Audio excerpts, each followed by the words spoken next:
Welcome back. आज की इस वीडियो में हम बात करेंगे पेशाब के बाद कतरों का आना, जिसे हम पोस्ट मैक्चुरेशन ड्रिबलिंग कहते हैं। ये एक ऐसी कैफियत होती है कि जिसमें एक बंदा आके पेशाब करता है, छोटा पेशाब, और उसके बाद उसको दोबारा लगता है कि पेशाब के कतरे आने वाले हैं। वैसे तो इसकी मल्टीपल कॉजेज़ है। यूरिनरी ट्रैक इन्फेक्शन, पेशाब की नाली का इन्फेक्शन हो सकता है।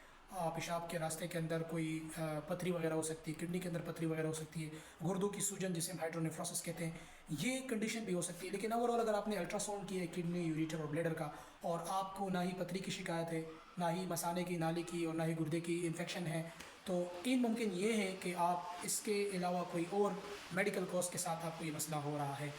एक तो आमतौर पर ये होता है कि पेशाब जिस नाली से निकलता है, जिसे हम यूरिनरी ब्लैडर के वॉल कहते हैं, मसाने के वॉल कहते हैं, वहाँ पर स्फिंक्टर मसल लगे होते हैं। और स्फिंक्टर मसल का काम क्या होता है? ये कंट्रैक्शन करती है, पेशाब को सख्ती के साथ रोकती है, होल्ड करती है। नर्व के ज़रिए जो रीढ़ की हड्डी है, वहाँ दिमाग के पानी होता है, वहाँ से दिमाग की रगें निकलती है जिसे नर्व कहते हैं। वो नर्व मसाने की ओपनिंग यानी मसाने का खुलना और बंद होना, उसको कंट्रोल रखती है।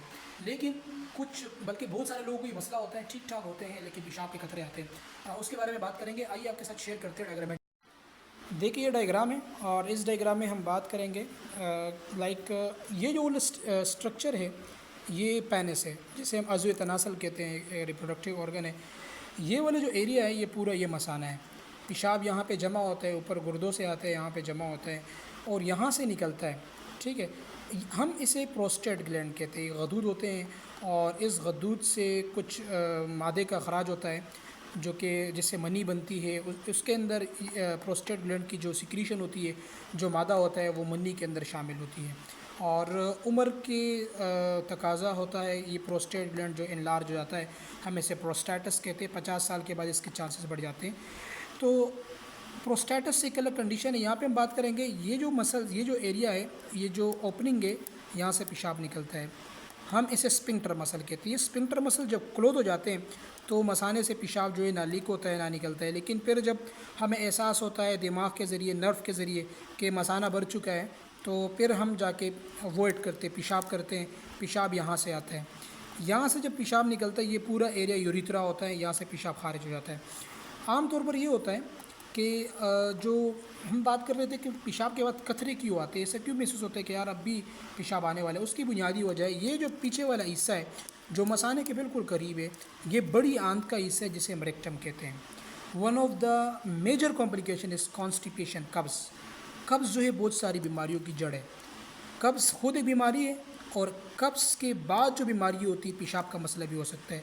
क्योंकि जब आप बड़ा पखाना करते हैं, उसके ऊपर जब आप ज़ोर अप्लाई करते हैं तो बड़ा पखाना सख्त होता है। ठीक है, बहुत सारी उसकी फैक्टर्स है, उसके ऊपर हम कल की वीडियो बनाएंगे। लेकिन यहाँ पे भी मैं कहना चाहूँगा, मिसाल के तौर पे पानी का बेतहाशा इस्तेमाल ना करना, regular lifestyle, junky lifestyle, exercise ना करना, जॉगिंग ना करना, फल सब्ज़ी वगैरह का इस्तेमाल ना करना, तो पखाना सख्त हो जाता है। और पखाना जब सख्त होता है तो फिर उसके बाद हम स्ट्रेनिंग करते हैं, ज़ोर लगाते हैं पखाने को खारिज करने के लिए।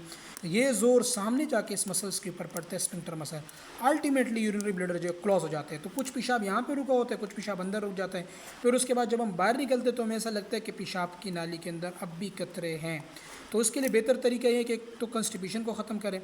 दूसरी बात, कतरों से बचने के लिए तरीका ये है कि जब आप पेशाब करें, छोटा पेशाब, तो खड़े हो जाएं, गहरी सांस लें और 15 से 20 सेकंड के बाद दोबारा बैठ जाए, तो यूरिथ्रा के अंदर जो पेशाब है वो आसानी के साथ खारिज। उम्मीद रखता हूँ कि इस वीडियो में आपको काफ़ी जानकारी मिल चुकी होगी। Thank you very much.